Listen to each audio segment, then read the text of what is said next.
क्या है कि सरकार ने एक आदेश जारी किया था कि चेक पोस्ट बंद किए हैं, लेकिन तो साथ उसके साथ ही अगला आदेश जुड़ा हुआ था कि चेक पोस्ट बंद करके चेक पॉइंट चालू किए जा रहे हैं। हमारे पास आदेश भी है। लोगों ने केवल एक चीज को पकड़ा है कि चेक पोस्ट बंद हो गए हैं, चेक पॉइंट चालू हो गए हैं। ये ना तो कोई मीडिया दिखाता है, ना ऑपरेटर बताते हैं, ना ड्राइवरों को पता है। तो ड्राइवरों को लगता है कि चेक पोस्ट बंद हो गए तो क्यों खड़े हो। अब इस चीज का मतलब जिम्मेदारी मुख्य रूप से हमारे ख्याल में सभी की बनती है। मीडिया की महत्वपूर्ण बनती है। जब मीडिया ने बहुत बड़े स्तर पे दिखाया है चेक पोस्ट बंद हो गए, चेक पोस्ट बंद हो गए, तो मीडिया ने ये क्यों नहीं दिखाया कि चेक पॉइंट भी चालू, उसकी जगह चेक पॉइंट चालू हो गए हैं, कि सरकार ने नई व्यवस्था बना दी है, बॉडी वॉर्न कैमरे दे दिए हैं चेक पॉइंट पे सब। जैसे आपने देखा पूरे स्टाफ लगा है, आप उसमें दिख रहे हो। फील्ड में आओ तो परेशानी तो रहती है, नौकरी कोई भी हो, ये है सब में परेशानी है, अपने अपने लेवल पे हैं। नमस्कार, मेरा नाम मोहन बिकट है और आप देख रहे हैं द पड़ताल न्यूज। आज हम अभी मौजूद हैं चुरूला पर और चुरूला आईटीओ बैरियर पर मौजूद हैं। हमारे साथ जो यहाँ के प्रभारी हैं कृष्ण कुमार गोस्वामी जी, वो मौजूद हैं। और चुरूला बैरियर पर कई बदलाव किए गए हैं। यहाँ पर ई चालान से लेकर ऑनलाइन चालान की भी सुविधा की गई है और बॉडी कैमरे भी लगाए गए हैं। अभी जो यहाँ पर जो चालान जो भी लोग कर रहे हैं उनकी बॉडी पर कैमरा भी लगा हुआ है। और ये जो तमाम आपको ट्रक दिखाई दे रहे हैं, इन तमाम ट्रकों के जो भी चालक हैं उनके द्वारा अगर ई चालान की व्यवस्था उनके पास नहीं है तो ऑनलाइन चालान भी उनका यहाँ पर व्यवस्था की गई है। ये जो मशीन आप देख रहे हैं मेरे पीछे, ये जो मशीन रखी हुई है, इससे ऑनलाइन चालान भी यहाँ पर यूपीआई के द्वारा किया जा रहा है। यहाँ के जो प्रभारी हैं हम उनसे ही जानेंगे कि क्या कुछ सुविधा यहाँ पर बदलाव के तौर पर की गई है, क्या शासन की जो गाइडलाइन है उसके मुताबिक यहाँ पर चालान की सुविधा की गई है। सर, सरकार के द्वारा अभी कौन कौन सी यहाँ पर सुविधा की गई है कि पहले ऑफलाइन ही चालान होता था और अभी ई चालान की भी व्यवस्था की गई है, ऑनलाइन चालान की भी व्यवस्था की गई है, कैसी कुछ व्यवस्था है सर?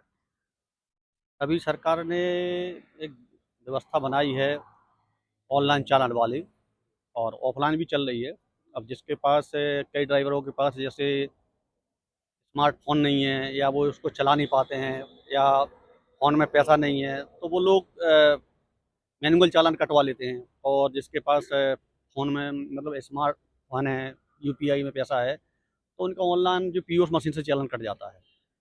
सर, कई ट्रक वाले ऐसे हैं जो अभी भी ये समझते हैं कि मध्य प्रदेश में जो पूरे जो चेक पॉइंट हैं वो बंद कर दिए गए हैं और कई बार झगड़ा भी देखने को मिलता है। बल्कि शासन ने चेक पॉइंटों को दूसरे स्तर से चालू किया है, तो क्या कुछ परेशानी आती है सर?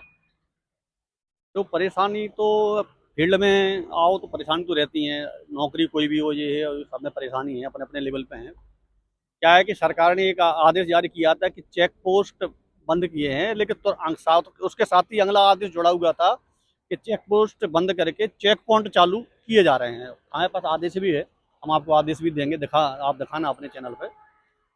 तो लोगों ने केवल एक चीज को पकड़ा है कि चेक पोस्ट बंद हो गए हैं, चेक पॉइंट चालू हो गए हैं। ये ना तो कोई मीडिया दिखाता है, ना ऑपरेटर बताते हैं, ना ड्राइवरों को पता है। तो ड्राइवरों को लगता है कि चेक पोस्ट बंद हो गए तो क्यों खड़े हो। अब इस चीज़ का मतलब जिम्मेदारी मुख्य रूप से हमारे ख्याल में सभी की बनती है।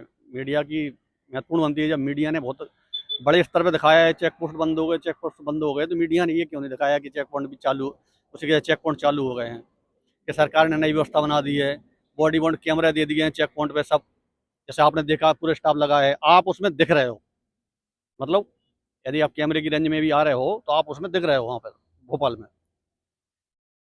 और इसके अलावा और चालान की व्यवस्थाएं, तमाम चीज़ें हैं, इसमें बदलाव किए हैं। तो चेक पोस्ट बंद नहीं हो गए हैं, चेक पोस्ट को मॉडिफाई करके चेक पॉइंट में कन्वर्ट कर दिया गया। मतलब चेकिंग बंद नहीं हुई है कुल के। सारांश में ये कहें, चेकिंग बंद नहीं हुई है, चेकिंग चल रही है। सर, कई बार सर अवैध वसूली का भी आरोप लगता है, बल्कि आपने यहाँ पर कैमरे भी लगा रखे हैं, आपकी ऑफिस में लगे रखे हैं, यहाँ जो रोड है उस पर भी आपने कैमरा लगा रखे हैं और फिर भी अवैध वसूली के आरोप लगते हैं। सर, क्या कहना चाहोगे? ये तो कुछ असामाजिक तत्व होते हैं, या कुछ इस टाइप के ट्रांसपोर्टर या ड्राइवर होते हैं, उन्हें मालूम है हम यहाँ गाड़ी रुक जाएगी, खड़ी हो जाएगी, हो सकता है हमारे पास कागज़ कागज़ में हम पकड़े जाएँ, हो सकता है मैकेनिकल फ़ॉल्ट में पकड़े जाएँ। तो फिर उससे बचने के लिए बस वो हो हल्ला करते हैं कि भाई ऐसा हो रहा है, वैसा हो रहा है। हकीकत ये क्या है कि वो मैनिपुलेटेड होके बिल्कुल मानसिक रूप से तैयार होके 2-4 लोग आते हैं, फिर जाके वो हल्ला करते हैं। और हकीकत तो ये है कि एक जानकारी का भी अभाव ही हो सकता है कि मैकेनिकल चालान, जो मैकेनिकल फ़ॉल्ट होता है, उसको लोग समझते नहीं हैं। अधिकांश लोग जो कागज़ में फ़ॉल्ट है, उसी को फ़ॉल्ट समझते हैं, और मैकेनिकल फ़ॉल्ट इतने महत्वपूर्ण हैं, जैसे किसी का टायर खराब है और कभी भी टायर फट सकता है। अब उनसे कहो ये टायर खराब है, इसका हम चालान काटेंगे, तुम टायर खराब टायर क्यों चला रहे हो?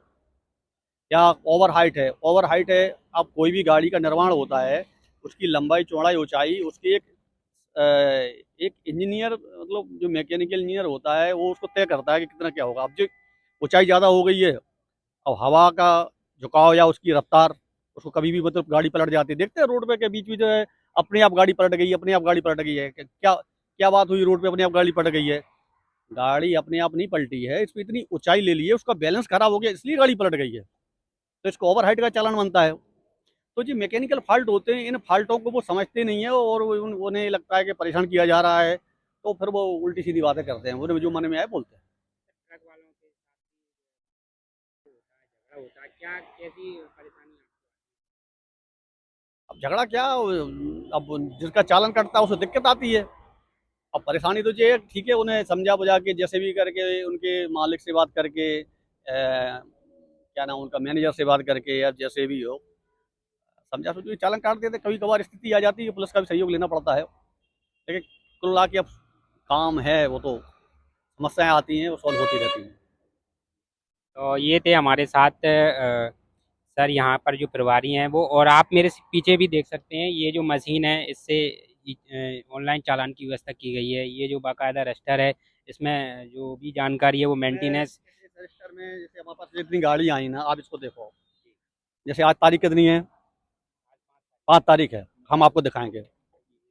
हाँ, तो जैसे अभी हमने 5 तारीख से यहाँ चालू किया है, तो इसमें आप हमने इनकी ये सब डिटेल लिखा है। जिसका चालान कट गया है, उसका हमने चालान नंबर डाल दिया है, ये इसका लिख दिया है, डीएल नंबर, बीमा, फिटनेस परमिट, पीयूसीसी है, और किस तो इस टाइप का हम उसका चेक चेक करके लिखते हैं, मतलब रैंडम। हाँ, तो रैंडमली अपन गाड़ी खड़ी करवा लेते हैं, जो गाड़ी आ रही है, तो रैंडमली गाड़ी खड़ी कर लेते हैं और उसको चेक करते हैं, और उसमें जिसका चालान बनना चालान बना देते हैं, नहीं तो लिख के उसको जाने देते हैं। तो ये जो प्रभारी थे उन्होंने हमें बताया कि किस प्रकार से उनको परेशानी आती है, और किस प्रकार से सरकार के द्वारा जो नियम कानून बना दिए गए हैं, जो नई सुविधा के तहत जो भी जो चालान की जो सुविधा बनाई गई है उसके हिसाब से यहाँ पर चालान किया जा रहा है। बाकी कई गाड़ी के जो मालिक हैं, कई गाड़ी के जो ड्राइवर हैं, वो आरोप भी लगाते हैं कई बार कि हमसे अवैध वसूली करते हैं, इस प्रकार से हमारे साथ मारपीट करते हैं। लेकिन अगर हम चुरूला बैरियर के अलावा भी और कई बैरियर की बात करें तो वहाँ पर सीसीटीवी कैमरे भी मौजूद रहते हैं, और कभी कभी ऐसे मामले देखने को मिलते हैं कि ड्राइवर की भी गलती होती है, कभी कभी यहाँ पर उसके जो स्टाफ है उसकी भी गलती होती है। लेकिन पूरी तरीके से किसी को भी दोषी नहीं ठहराया जा सकता, क्योंकि जो शासन ने जो प्रक्रिया बना दी गई है उसी के हिसाब से ये जो चालान है वो किए जा रहे हैं। बाकी ये जो आरोप लगते हैं कि पूरी तरीके से अवैध वसूली है, ये है, तो ये आरोप निराधार हैं। अभी आप यहाँ के जो प्रभारी हैं उन्होंने भी आपको बताया है। कागज कंप्लीट चेक किए गए हैं, कागज मेरे ओके हैं। बस सर ने बोला ड्रेस की, और पैसा वगैरह नहीं, दिया कोई पैसे नहीं लिया। हैं कि मैं ट्रक ड्राइवर से यही कहना चाहता हूँ, भैया कोई भी पुलिस अधिकारी या कोई भी रुकवा तो रोक लेना चाहिए। आप बने रहिए हमारे साथ द पड़ताल में, हम आपको और भी ऐसी ही रोचक और एक नई कहानी या नई खबर आपको दिखाएंगे।